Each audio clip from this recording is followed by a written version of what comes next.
For the new millennium, essential source for health, consciousness, spirituality, and self-liberation. I'm Kathryn Davis, your host, and this is the Progressive Radio Network, PRN.FM. And today we have a very exciting program for you. I'm eager to get started. And let me tell you, to begin with, I'm going to share some words with you, a discussion of beginning, re-beginning, renewal, and finding our center and stability within this conflict and confusion. You know, the times we're in are full of conflict and confusion. And the answer, from my perspective, is for us to engage in communing with the expanded self for consultation and guidance. But please do stay tuned. In our second segment, we'll be speaking with our guest, Linda Mackenzie, the ethical psychic. And we will be discussing Hex or Hoax, avoiding scam artists, and offering tips for finding a genuine and ethical psychic. And I know that a lot of people do rely upon psychics to help them. It's a way of connecting to the expanded reality and beyond our own capacity to do so. So I encourage both, but I'm looking forward to this interview because I think that it's good to be discerning when we're looking to outside persons or sources for information about our life and the context of the things that are going on around us. We can take in all that information, but be personally responsible in how we use it. Now let's get into this idea of beginning and re-beginning and renewal. I have found that for myself personally, I go through different stages, or you might think of it as a rhythm of connectivity and understanding all the things that are going on in my life. Because it's very easy to get disconnected from the source for the interior self, the expanded self. And this is because we are impacted by what's going on around us. We're impacted by the politics, and we're impacted by the energies that are pervasive in our world right now. And since we are at this very special time of the beginning of summer, and having gone through the solstice of new beginnings and rebirth, that it's really a good time to think about that, because as we look at the seasons and we look at the various rhythm of the seasons, the equinoxes and the solstices, we can realize that in the natural world that there are different times for things to take place. In the summer, everything grows, and in the fall, we harvest. In the winter, we rest. In the spring, we renew ourselves. And if we can think of our own inner processes as following a similar rhythm or pattern, then we can begin to see that there really is a natural flow. And if we are attentive to what's happening inside of us in our lives, it can begin to give us clues on what actions we might take or what we might understand and learn from whatever it is that we're going through. And how I most recently got myself into a quandary is because I had been paying particular attention to what was going on in the world, in the media. And it caught my attention, as it catches everyone, because of this real potential for things going wrong. The idea of perhaps taunting Korea and bringing forth this aggressive behavior is a way of creating potential harm in the world, whatever the politics might be. Excuse me, whatever the politics might be, it creates a concern. When we see an escalation of the so-called war on terror, and we see bombings and various events taking place, this also gives rise to great concern. And when we see problems happening in our own country, violence and conflict over race, over politics, it all lifts that level of concern and confusion. And for me, what put me into that state of confusion, that feeling, that emotion of confusion, was not so much because I felt personally at risk, but I began to wonder if this falling apart of the world is so pervasive that it will have an impact on the overall journey towards resolution and the overall journey towards reconciliation and ascension, moving into that higher state of reality that many of us strive to reach. And so what happens as a result of just paying attention to all of these broadcasts, though I do listen to snippets, I don't watch TV, I look it up on the computer, but it began to have an impact on my emotional state and causing my mind to worry about this and making it difficult for me to sink into that interior space where I hold a general sense of peace and well-being. So it just reminded me that it really is important to assess it, to assess where we are, and to begin to really recognize how the information that is flowing into our consciousness is having an impact on our emotions, our thoughts, and our vibration. And if what I discovered is that this extensive immersion into this current reality, this reality of conflict, was having an impact on my own well-being and my own capacity to be healthy on primarily on an emotional level, on a mental level. And so I recognized that it was an opportunity for me to enter into a stage of renewal.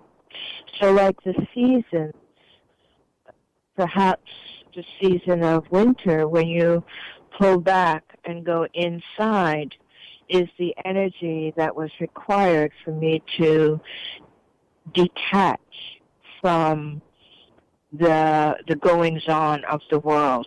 And so it wasn't my intention to detach in terms of knowledge or awareness of what's happening in the world, but I wanted to disconnect my emotional body from the way in which the information is delivered with high intensity, with a sense of crisis, with abject criticism rather than objectivity, with a particular agenda rather than really exploring the underlying issues. As you might hear on this radio station, you would see an exploration of those underlying issues. But even in that, it can have that impact on your state of being. Why is this important? It's important because the state that you're holding in your emotional and mental body is the vibration that's going to have an impact on your physical body, the state of your health. It's going to have an impact on your psychology, the state of your mind.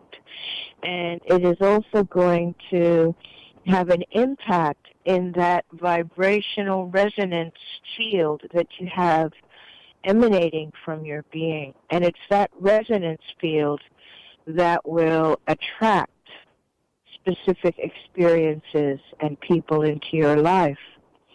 So if we're walking around in a state of fear about what possibly could happen, then we end up attracting those situations that will reinforce that fear.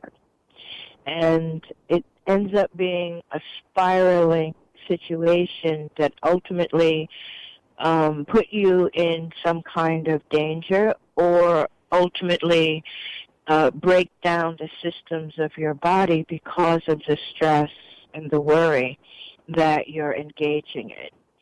So that disconnecting by going inward is really a disconnection from that state of worry and fear.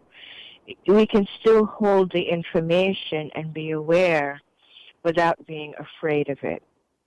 And that's why it's necessary when we find ourselves in such a state that we recognize and take steps to heal that condition. And, of course, the best way to do that is by going inward, going into meditation.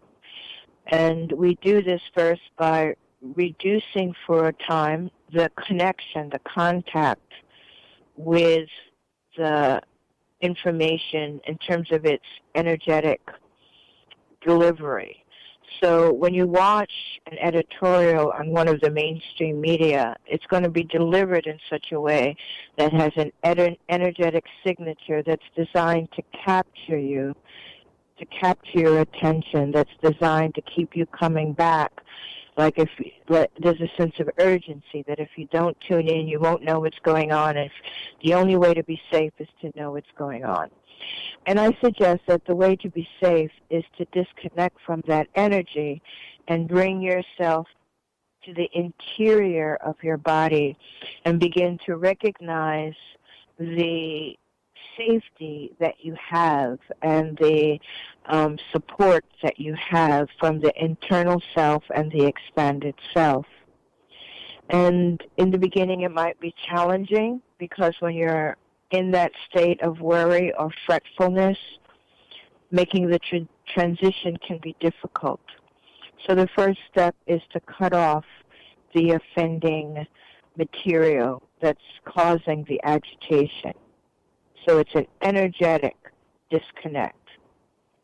And then we begin to practice through the tools that we know and understand, which are deep breathing, meditating, resting in nature, resting in silence, engaging in sustainable activities, joyful activities, taking a nice class to relax your body, maybe exercise or dance, or getting together with friends and begin to talk in positive ways to encourage each other. Just really disconnect from that information and then continue to meditate, continue to breathe, continue to provide opportunities for a reconnection to that space where nature prevails and you can connect into the real energy of the world. And I say this because one of the ideas or realizations that can help us in this process is recognizing that we span two separate, certainly more than two, but at least two separate worlds in relation to what I'm speaking. And the natural world is in contradiction to the artificial world. The artificial world is the world in which we engage in news, in which we engage in politics, in which we engage in positioning ourselves into some place of benefit or abundance in the world, engaging in dialogue, conversation, going on interviews, creating, writing books, or doing things that are engaging in the outer world, in a way, is a step into the artificial domain, because we're dealing with concepts that have been delivered to us and programmed through systems of education, systems of religion, systems of politics, and promotion. So when we step out of that artificial world, we can step into the natural world, in which we can simply gaze at a treetop moving in harmony and rhythm to the wind that's blowing through the leaves, in which we can perhaps go outside and sit on a park bench and absorb the rays of the sun, allowing the sun to nourish our body, and breathing in, allowing the air to nourish our body, and just feeling the vibe of the natural world. When you sink into it, it has a real calming effect. At the cellular level, everything begins to relax, to take in that breath, take in that soft, gentle energy of the natural world. And we begin to remember that in essence, we are of the natural world. When we're born into this world, we're born as innocent babies, exploring our bodies, learning to nourish ourselves through our mother and our parents and our siblings, exploring our interests, exploring play. And so as children, we have this connection to the natural state of our being.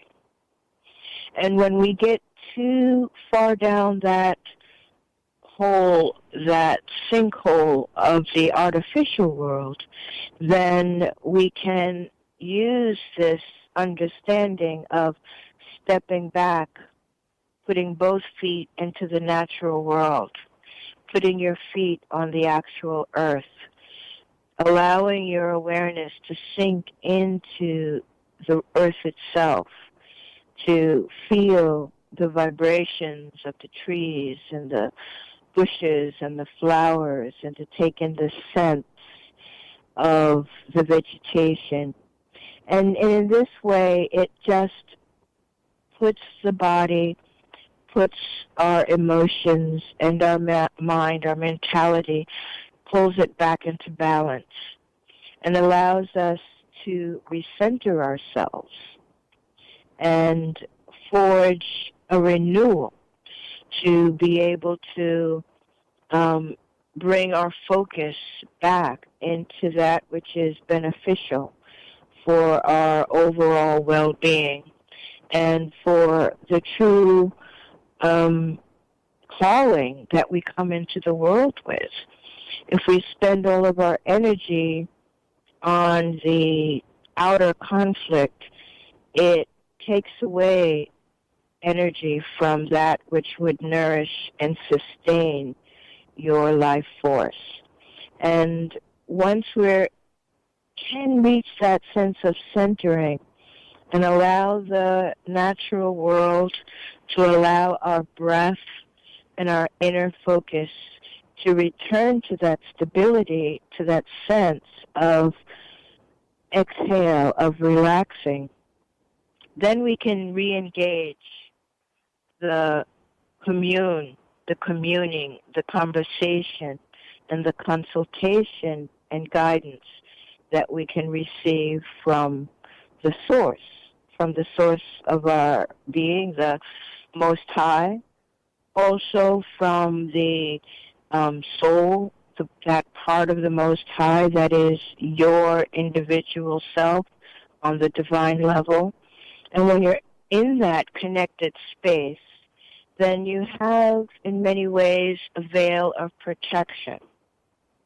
Because your soul, the guidance will come through to protect you, to move you in ways that will help you to avoid conflict, direct conflict, but will also encourage you to engage through your conversations, through your interactions, in such a way that is also going to be supportive and sustaining, and to be able to lift your core vibration so that in your expression in the world, rather than be fearful of the stranger passing you on the street, you can have a sense of love and understanding that this is another child of the divine. I may never see or speak to you, but that's who it is. That's who we are as we pass each other. And that begins to create an even higher vibration around you so that those that you start to engage with and are called to engage with will be lifted by that higher vibration. And so the quality of that expression and that experience contributes to the upliftment of all involved. And what happens is that you begin to, with this centering and this stability, you begin to renew and start a new beginning and return your focus to that work or that calling or that joy that's in your life so that you can make space and begin to be attentive. Well, instead of turning on the internet in the morning, let me sit for 5 minutes and breathe. Let me meditate. Let me connect with myself before engaging in the world. Before sending out an email or having an appointment or a meeting with someone, do that. Connect in. Breathe into your guidance and allow that inspiration to come through in your communication, even if it's an email or whether it's a meeting or whether it's a gathering. Allow your highest expression to come through in that engagement. And when we do look back into the media, into the world, we can decide what we want to do about it, how we want to engage, how we want to interface with that information, so that when we see a bomb being dropped on a community, we might be inspired to send prayers of protection or energy of renewal. We might be inspired to send to do meditation and to call for a higher consciousness into the mentality of our politicians. We can begin to engage with people of like mind to become active in the world, to write letters, to engage politicians, to lobby politicians, to begin to go to when our senators and congresspeople come into your community for a town hall, we could go to that. We can bring that lifted energy into that environment. We can begin to challenge people to find a better way to engage in the world. We can engage in conversation with our adversaries with respect, understanding that everyone has their perspective. And seek to actually communicate rather than prove someone else wrong and prove ourselves right, but really be open to seeking an understanding of how we can move back and forth in a communication, into how we can find common goals. Even if a person disagrees with us with regard to a certain issue, we can find other common issues to agree upon and to be active upon. Perhaps you might find someone who's a supporter on the right and a supporter on the left, but both engaged in caring about the planet. And so you can come together on that. Or perhaps you can find both engaged in the needs with regard to health care, and you can come together on that and allow your engagement with political discourse to be a positive one, to be something that will be transformative. And the more we come together to do that, then the greater our impact on actually changing the situation that's going on in the world. Because when we allow ourselves to sink into fear and worry and anger and hatred, it means that that is actually the energy that we're contributing to the collective whole. It means that we are contributing energetically to the mindset that would continue to harm the earth and harm each other in various ways.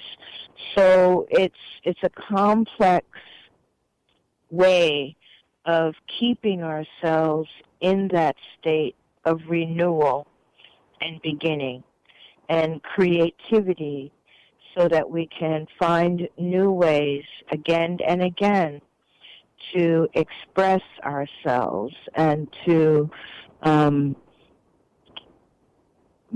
be an impactful force on the planet and within the human experience.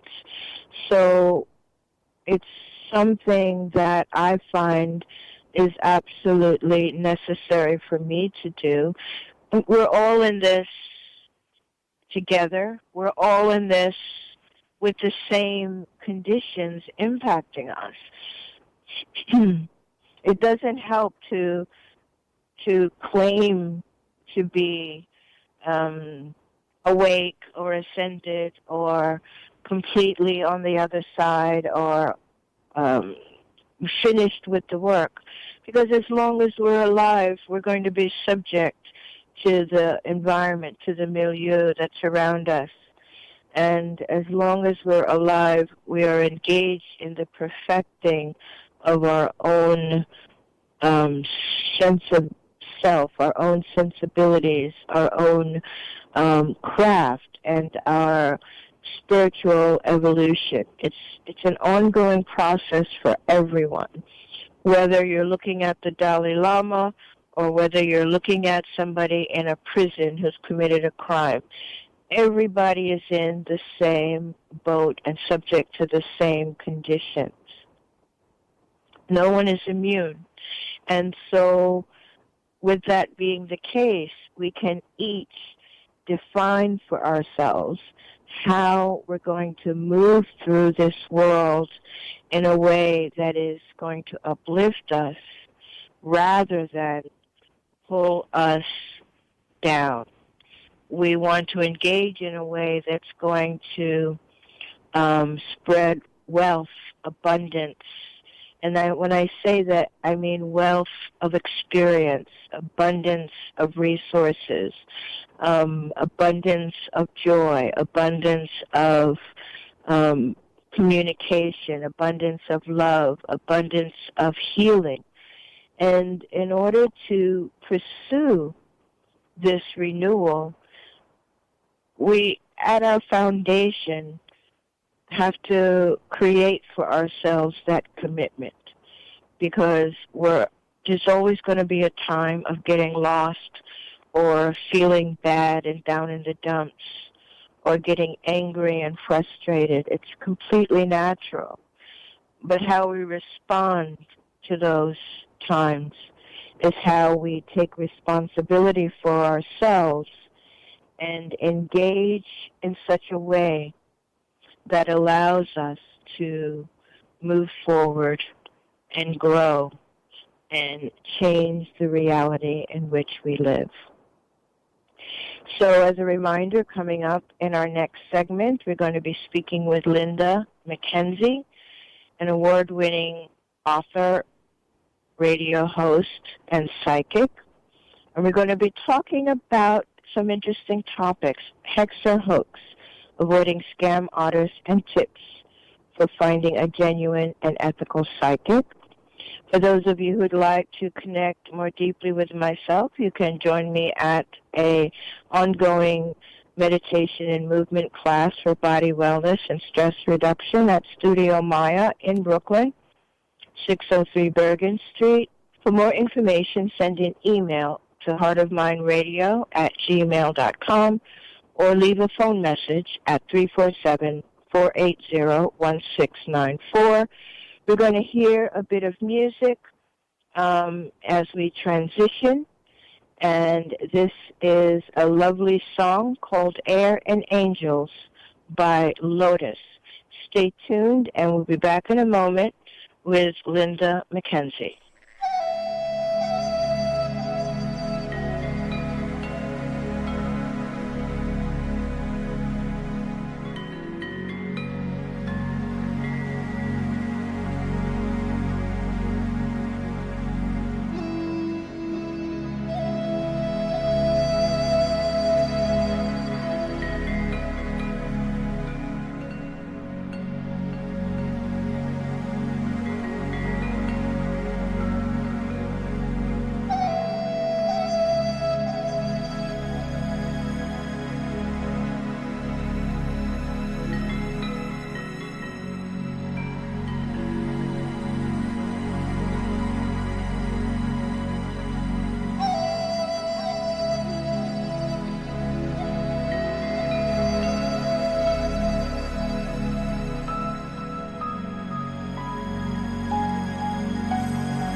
Welcome back. You're listening to Heart of Mind Radio over the Progressive Radio Network, PRN.FM. I'm Kathryn Davis. And my guest this segment is Linda Mackenzie, the ethical psychic. We're going to be talking about what it means to connect with a psychic. Because is it real? Is it a hex or a hoax? Is there some way we can avoid scam artists? And are there tips for finding a genuine and ethical psychic? And Linda Mackenzie is an award-winning author, radio host, renowned God-based psychic, and president of Creative Health and Spirit, a publishing and media company which owns HealthyLife.net radio network. This former data engineer and entrepreneur has appeared worldwide on hundreds of radio shows, almost all network and cable TV stations, including the Discovery Channel, History Channel, ABC, BBC, and NBC, and in several award-winning documentaries. She is committed to the evolution of positive human consciousness, how to expand your psychic ability. So we'll talk about this and more. First, I want to say hello and welcome, Linda Mackenzie. Well, good morning. I'm so happy to be here with you. I love sharing information with people so much. Oh, and I'm so happy to have you because I really think that this is important because I do have friends and acquaintances and myself as well who really enjoys looking into channeled material, psychic material, divine material, and are always looking for greater insights into ourselves and what's going on in our lives. But I have often wondered, is it real? How do I know that this person is connecting into a higher source? How do we really discern these things? And so I'm really grateful that you're able to help us with this. Oh, I'm glad to help too. Well, basically, I'm originally from New York, and I've been psychic since I'm 8 years old, and I'm just turned 68 last week, so I've been using it a long time. But I studied it for 37 years, and as a matter of fact, by the time I was 15, I had read every metaphysical piece of work in the New York Public Library. So being a psychic everybody has psychic ability. Everybody. So the only difference between you and me or anyone else is that I've studied it, and I've learned to use it. Now, just like anything else, there are people that are psychic don't necessarily have the qualifications to give and do readings, okay? Because it's a long, arduous process, and there's a lot of responsibility in that, and you take some time to develop not only understanding your abilities, but the moral, the ethical values, the responsibilities of a psychic. It's great. I mean, if I tell someone something incorrect, and then they tell somebody else, and it becomes this domino effect, well, guess what? When I get upstairs, God says, Linda, what are you doing? And so I get the karma for that. So you have to be very, very careful on what you're doing, how you're doing it, and where you're doing it. Now, many years ago, they used to have these things saying, there's a scam on this gypsy was taking my money or this or that. And I hadn't really thought about that for a long time because basically I thought people would recognize this because the information has been out. And yet, about 3 weeks ago, my girlfriend's daughter, who knows me, by the way, went out and started going to this psychic, and the psychic started asking her for more money and more money and more money, and she got a little nervous, and then she decided to call me, and I said, okay, fine. But here's the deal. When we are talking to anybody, we are all connected energetically, every one of us. So every one of us is important to the scheme of life. Everyone has a purpose, and we're all interconnected. So if somebody is, trying to extort money from you or is doing bad vibes, there is an action that has to be cut. So you need to be going to a good psychic that's not going to be trying to extort money. So here are some of the things that a true psychic will not do, okay? They won't use magic. They won't do spells. They won't make you buy anything that will improve your life. Not one thing. If somebody's trying to sell you a candle, don't do it, okay? They won't make a prediction about death or do anything for revenge, okay? That's another thing they got to do. They won't promise that they're going to solve your problems. Okay, this person's after you. I'll solve it for you. They won't do that. They won't, tell you they're going to find you a person to love, because we're all in this together and we have free wills, right? So we want to make sure that, you are responsible for your own ship. God's there to guide you and be there to catch you, but, He wants to see what you're doing. It's like a big TV show up there in heaven, Mm-hmm. But so anyway, so there's a whole bunch of things that that you have to be careful of. For example, you don't have to see someone in person for them to give you an accurate reading. As a matter of fact, I like not to see people because what happens is when you are looking at a person, you're subconsciously picking up body language. You're picking up the way they dress. the way they talk, and so you're already making assumptions. But if I don't see you, I'm actually doing energy interpretation, because that's all psychic ability is we're interpreting energy. And I've found that there's 11 energy zones that a psychic goes through to make accurate predictions. Could you give us an idea of what those energy zones are? Well, some of them are when you're your own self, okay? For example, your mind, your body, your spirit. Everybody knows that one, but they don't understand that if you're getting a hit, right, it could be that that you've eaten something that's made your stomach upset, okay? Did you eat some of that GMO foods you shouldn't be eating, right? So, so that could be having an effect on your body that's affecting your mind. Your mind might be preoccupied with a problem and be interpreting things that are different. That's all energy, right? There's environmental factors, the stress factors of even breathing in carbon monoxide walking down the street.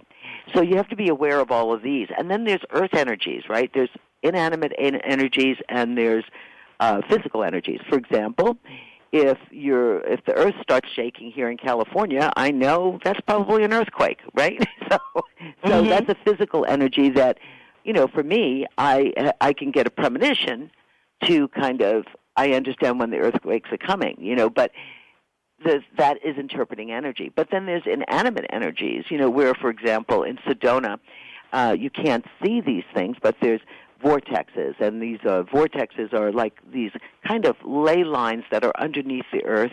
There's actually, they found a water channels underneath the earth where all the water is connected. But the ley lines, when they cross, become power spots. Well, we don't see this, but if you go to Sedona and you go to certain vortex spots, it's filled with electromagnetic energy and works just like those magnets. They can help pull out illness or help you heal or do things like that. So we have to figure out, and then there's universal energy, and then all the way up to God energy or spirit or whatever you want to call God is fine with me, because for me, I believe that everything exists and there is one source, and whatever you want to call that, but it's just that I grew up Catholic and I saw God when I was 8, and that's when I got all 17 distinct different psychic abilities. And it took me 37 years to practice them before I even came out as a psychic. Wow. Well, that's good. That's good. I mean, I understand that very well, that, you have to be careful what you're connecting to, the energies that you're getting your intuition or your insights from. But I've also noticed that there are some so-called psychics or channelers who feel, maybe even truly believe, that they're giving you right information, but somehow it doesn't feel right, and it seems like they're connecting to either their own psychology or something else.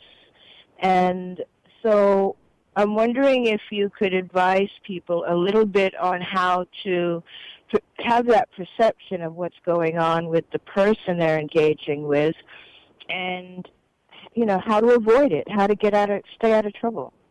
Right, and that's a very good point to bring up, because everybody's their own best psychic, okay? And just because you're in something or doing something, if something doesn't feel right, your own intuitive abilities, which is the building block for psychic ability, and everybody has this, your gut feel, don't think, but your gut feel. If this doesn't feel right, then trust yourself, because you're going to be right about 99.95% of the time if you don't think about it. So if someone is telling you that something and it doesn't feel right, you must believe yourself. Believe your own psychic antennas, which are comprised of, I was an engineer for 18 years, so, I try and put my feet on the ground and my head in the clouds so that when somebody is coming in, you're really balanced and you really see the truth, because that's what I'm all about. So everybody has the truth meter in them, right?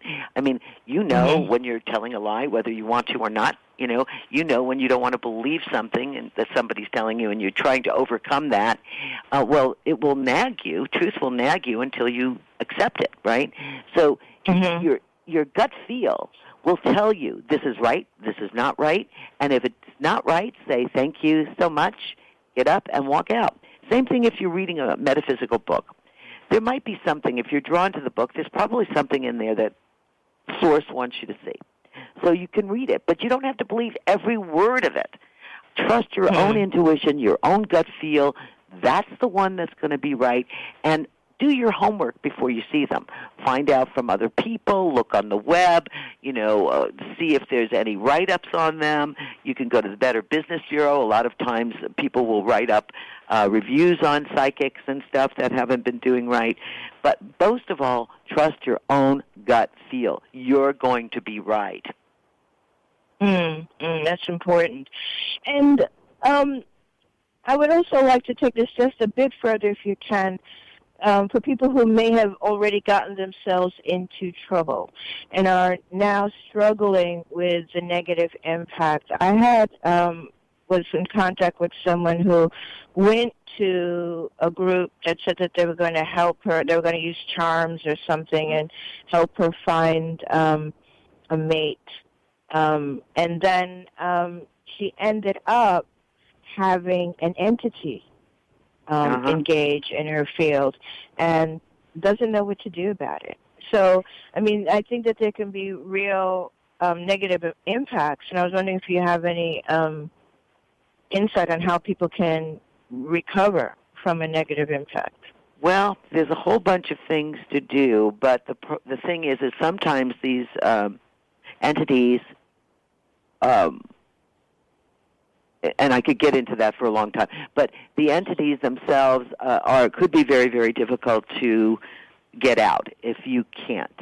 For example, if a ghost shows up and you don't want to see a ghost, you can tell them go away. 95% of the times they're going to go away. They're not going to. They can't stay. You just tell them. But with some of the entities that come in with this, they almost like hook you. You've ever seen those cartoon characters where they're smelling the pie and you see the aroma getting to them, and it's drawing them to it. So you absolutely sometimes need a professional. Now, there's a lot of people that do shamanic practices, which is like a soul retrieval, is part of that. And but again, you need to always ask and find out if if this is correct and proper, if these people are true. Some of the things they can do is prayer is always good. Here's a good thing that you can do if you're in the midst of something. If you hum or you laugh, it breaks negative entity spells when they're being cast. Okay? Because the humming puts you up into your heart chakra, not down to the root, because these people and these things are always trying to get your root stuff, which is kind of I want, I need, I gotta have stuff, right?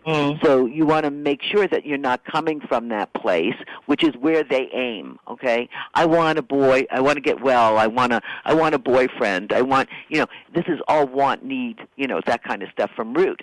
But if you come from your heart, which is love, that's the strongest weapon of anything. There's nothing stronger than pure love.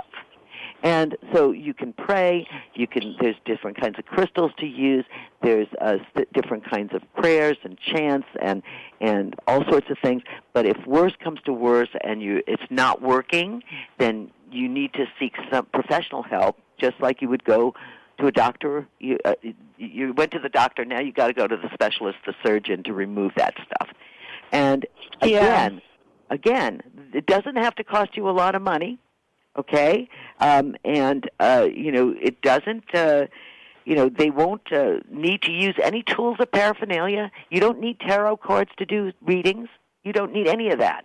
Okay, and they won't pressure you. Okay. Well, that's good, and I bring this up because I know that a lot of people have these fears, and I think that your advice at the top of this interview is the best advice to have, in that you're connecting to your own discernment and intuition, and you're not really seeking for anybody to fix or give you anything. You're looking for greater insight through these natural abilities. And I think that's really the best advice, is for us to cultivate our own natural abilities, to have intuition, and to begin to explore what is psychic for each of us individually. And this is kind of why I'm excited about this workshop that you're going to be leading at the Omega Institute. It's in Rhinebeck, New York, July 9th and 14th. And July we're going 9th to be actually... Yeah, it's a 4-day workshop. It's July 9th through the 14th. 9th to the 14th. Yeah. Yeah, and you're going to actually teach people how to expand their own abilities. Can you tell us something about your upcoming workshop? Yes, I do everything. God says jump, and I say how high. and then he laughs, because he's got a sense of humor. He, she, it, whatever. Okay, so basically, this workshop has never been done anywhere.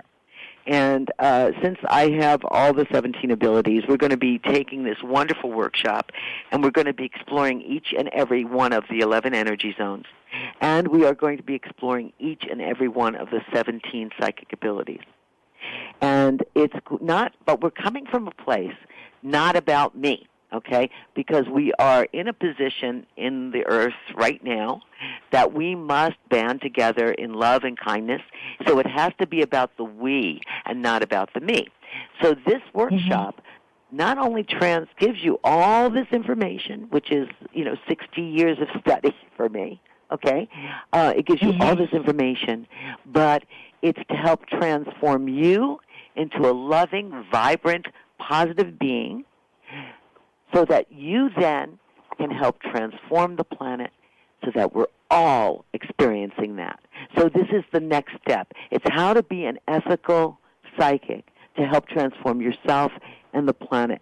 And it's going to be so much fun. I mean, we're going to be doing nature walks and automatic writing, hero scripting, which is automatic painting. We're going to be, I'm going to be telling ghost stories. I've been in so many documentaries and all sorts of stuff, and so we're going to be learning about ghosts from the ghost perspective, and hopefully one of the ghosts will come in, and we'll be able to talk to them. So it's going to be so much fun. And the only thing that you need to understand about everything is, there was an old saying, the only thing to fear about is fear itself, and that's really true. And it's you have to overcome fear and understand that fear is your friend, because fear is trying to teach you something so that you can reach your next step. And once you learn something, so instead of looking at fear saying, oh my God, you have to go, oh, what are you trying to teach me? Because once you do that, if you have no fear, no one can control you, right? Most people, when they have fear, it's either fear of loss or fear of death.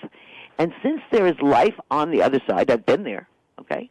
So since there is life, we don't have to fear death. It's just another passing over to another transition, actually, to where we just absolutely came from. So it'll be like going home. So if you don't fear death and you don't fear loss, because remember, we're in the right place at the right time in every moment of every day. It may not feel that way, but if you take a look and make small changes and learn and grow, you'll always get what you need, maybe not what you want, but you're always provided for in every moment. Beautiful. This is so true. I'm enjoying this conversation. We'll have to do it again sometime soon. But for now, I would really like to remind people that they can go to the omega.org website, and I believe it's eomega.org, eomega.org, and you can search for the workshop, Expand Your Psychic Ability. Or you can go to visit Linda's website. Do you want to give out your contact information? Sure. It's lindamackenzie.net, and that's MacKenzie, LindaMackenzie.net. And if you go there, there's a link that explains exactly what I'm going to do in the workshop day by day, and I do psychic predictions every month, and of course it has information about all the different events and when I'm on radio and all sorts of stuff, which, by the way, a true psychic isn't really there about the money, okay? For example, sometimes they take the money so that it's a fair exchange, so it's a karmic balance, but it doesn't need to cost you hundreds of thousands of dollars to do a psychic. And just let me say this. One psychic reading should last you at least 6 months to a year. You don't have to be going back if it's a good psychic. Excellent. And for those who want to explore, you also have the radio. You have a radio network, healthylife.net, and people can check that out. And we have so many people on there. We have 40 different hosts, and we do all natural medicine on there. And we have like Dr. Bernie Siegel on, and Lynn Andrews, who is a shaman and wonderful. She wrote all those wonderful New York best-selling books. We have Guy Finley, and we've had we have wonderful lifestyle type programming to help you, including news. And we reach about 1.5 million listeners a month. So that's why I'm so excited about this workshop, because it's getting me back with the people, which is what I wanted to do. And God had me saying, hey, you were a datacom engineer working for the airlines for 18 years, designing data networks, and then you were on radio for 9, and I want you to start this network with me so that you can become a lighthouse and grab all these people and shine the light of truth around there. So I said, okay, so that's what I did.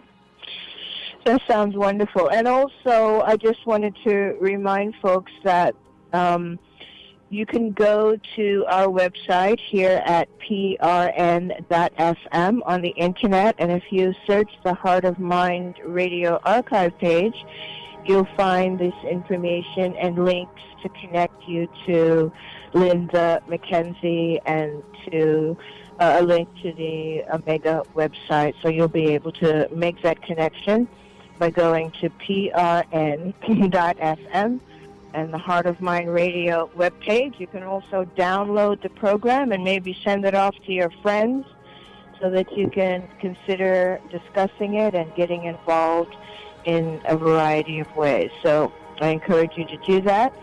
You can check out my announcements there as well.